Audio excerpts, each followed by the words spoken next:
பேசாம இருந்ததுக்கு காரணம் இருக்கு. இப்ப நீ பேச வேண்டிய அவசியம் இருக்கு. பேச மாட்டேன்.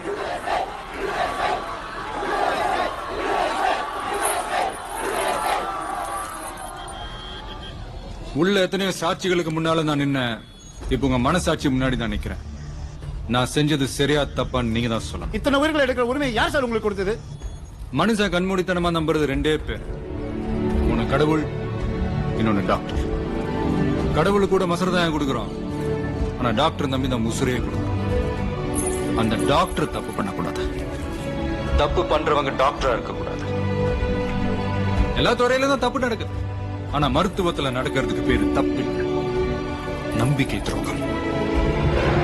துரோகத்துக்கு மன்னிப்பே கிடையாது. சார், மெடிக்கல் சிஸ்டம் பிசினஸா மாறினதுக்கு நீங்க யாரு தப்புன்னு சொல்றீங்க? அரசு மருத்துவமனைகள் ஒழுங்கா நடக்காம போனதுக்கு யாரெல்லாம் காரணமோ அவங்கள தான் முக்கிய குற்றவாளிகள். 7% GST வாங்குற சிங்கப்பூர் மக்களுக்கு மருத்துவத்தை இலவசமா தர்றப்போ 28% GST வாங்குற நம்ம அரசாங்கத்தால ஏன் மருத்துவத்தை இலவசமா தர முடியல? மெடிசனுக்கு 12%. பல தாய்மார்களோட தாலி இருக்கிற சாராயத்துக்கு GST கிடையாது. நம்ம நாட்டோட நம்பர் 1 அரசு மருத்துவமனையில ஆக்சிஜன் சிலிண்டர் இல்ல. என்னடா காரணம் கேட்டா 2 வருஷமா அதை சப்ளை பண்றதுக்கு பணம் பாக்கி. எப்படி? இன்னொரு கவர்மெண்ட் ஹாஸ்பிட்டல் டயாலிசிஸ் பண்றப்போ கரண்ட் கட் ஆயிடுச்சு, 4 பேர் செத்தே போயிட்டாங்க. கேவலம் அங்க ஒரு பவர் பேக்கப் கூட இல்ல. இன்குபேட்டர்ல வச்சிருந்த ஒரு குழந்தைய பெருச்சாலி கடிச்சு இறந்து போறதுல நம்ம ஊர்ல மட்டும் தான். ஜனங்க நோயை பார்த்து பயப்படுறதை விட கவர்மெண்ட் ஹாஸ்பிட்டல்ஸ் பார்த்து பயப்படுறாங்க. அந்த பயம் தான் பிரைவேட் ஹாஸ்பிட்டல்ஸோட இன்வெஸ்ட்மெண்ட். சார், கொலையை நியாயப்படுத்த பாக்குறீங்களா? நான் செஞ்சது கொலையில எவன் சொன்னான்?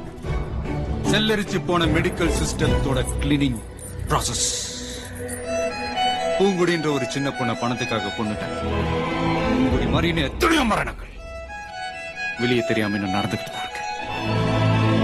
முறையான மருத்துவ வசதி கிடைக்காம தினம் தினம் தங்களுக்கு நெருக்கமானவங்களை இழந்துட்டு தவிக்கிற ஒவ்வொரு சாதாரண மனுஷனுக்குள்ளேயும் இருக்கிறான் சார். சொல்லுங்க, நியாயமா? நியாயம் தான் சார். சார், என்னதான் சார் வேணும் உங்களுக்கு? இலவச மருத்துவம். பணம் சம்பாதிக்க 1000 வழி இருக்கு, மருத்துவம் அதுக்கான வழி கிடையாது.